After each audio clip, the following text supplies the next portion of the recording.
To anyone that's new to reading X-Men comics and you're looking to pick something up, for the love of God, please don't start with this. Please don't.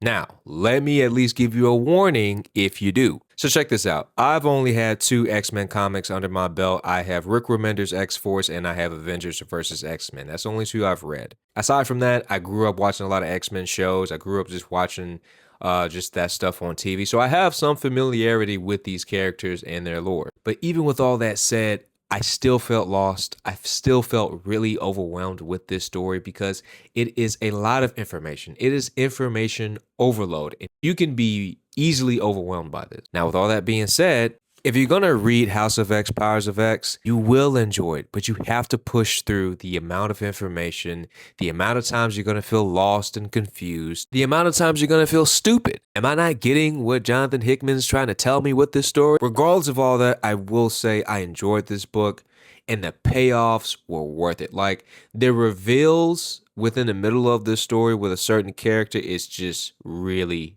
dope. What I've learned about Hickman is that he has a lot of big concepts, a lot of big ideas, right? But for me, I wasn't necessarily a fan of the pacing. I wasn't necessarily a fan of how scattered the story felt at times. He does, bring it all together near the end, but you're still left with a lot of questions.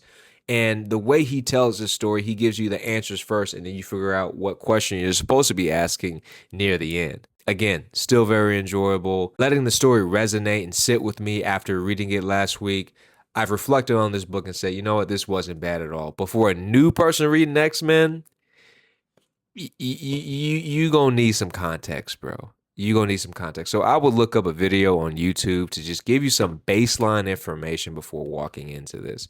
Or you can walk in fresh, fuck what I'm saying, and just do what you want to do. But either way, this is a good X-Men book, and it's refreshing. Really, really refreshing, man. Breath of fresh air.